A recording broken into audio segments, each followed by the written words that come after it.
Hey everyone, welcome back to Go Kickme, your favorite crowdfunding news and reviews channel here on YouTube. So today we're going to talk about the Segway Drift W1 quote-unquote e-skates. So this is the latest product from Segway. If you haven't heard about it, it's basically like a hoverboard except your feet aren't connected in like a one-piece thing. It's a separate little hoverboard for each foot.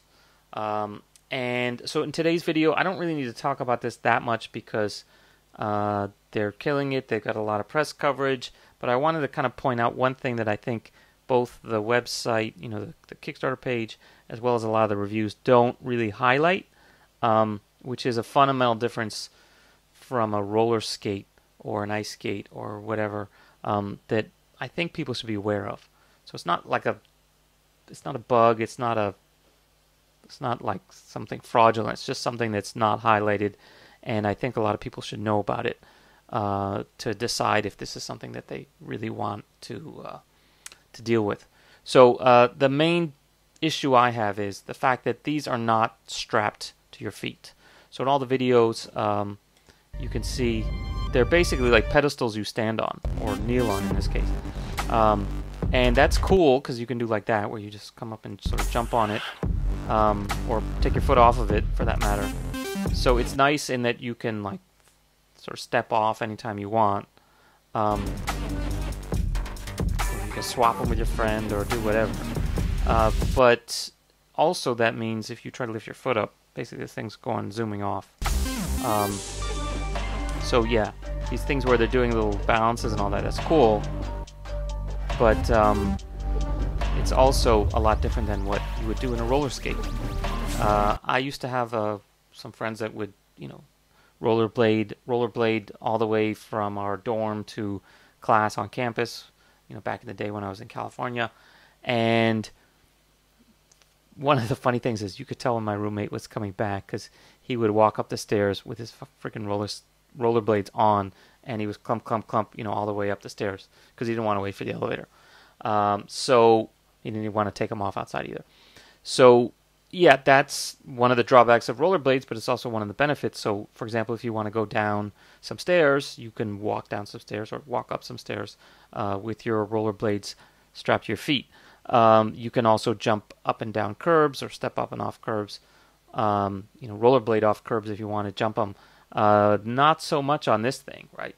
So, yeah, they demonstrated it a lot. There's some videos where I think they actually step off and the thing like zooms off. Or in that case, it stays there. But yeah, what happened right there, right? So let's look at that one again. I think that's kind of a bug, right?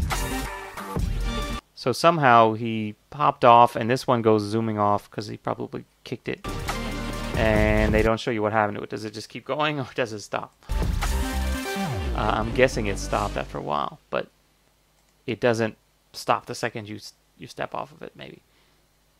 So, yeah, that's actually something that they do mention. They've got a couple big YouTubers who have reviewed this. It's down here somewhere in the thing. They got Casey Neistat, everybody knows that guy, and they got iJustine, and they got this TechSmart guy, millions of subscribers between them. iJustine, 5.3 million subscribers. I actually met her once. She's super nice. I met her at VidCon, actually, very briefly. And she does a very good review because, of course, she's a pro. She demonstrates them in her house, in the hallway, etc., etc. And she does talk a little bit about the fact that they specifically mention in the book, like, don't go over bumps, don't go up and down inclines more than a very small amount. Don't try to, to go over uneven floors or steps or whatever.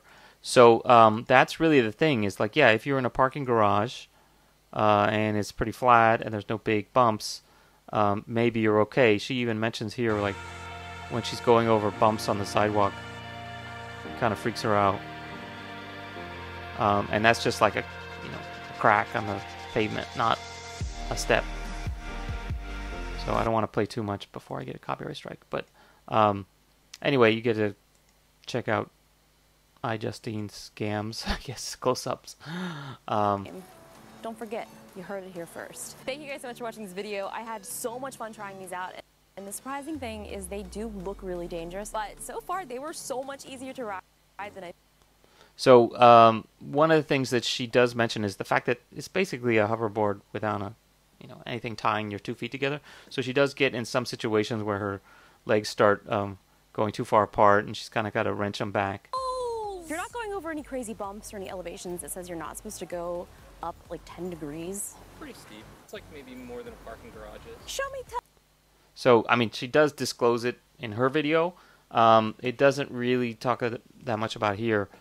But, yeah, that's a limitation. If you can't lift your foot off, and you can't go over any kinds of steps or anything like that,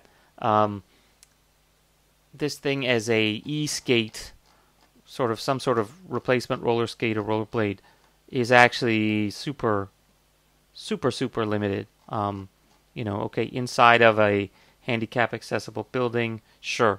Crossing a street, what happens if you hit a lip on a wheelchair ramp on the corner? Are you gonna fly off your face? Fly onto your face, I should say. Fly off your e-skate. So I just wanted to point that out.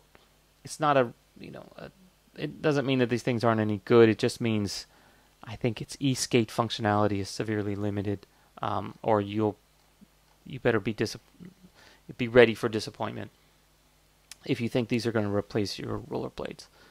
So anyway, that's my view. What do you guys think?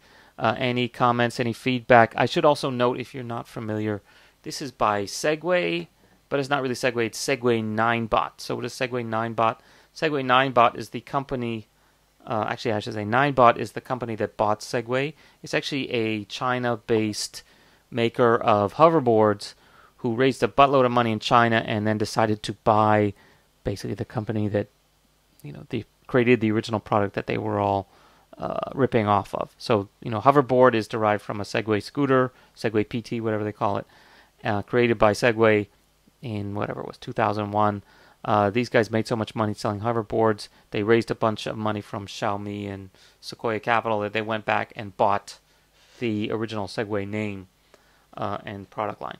So this is sort of more the derivative of a hoverboard than it is from the Segway that we know and love. That thing.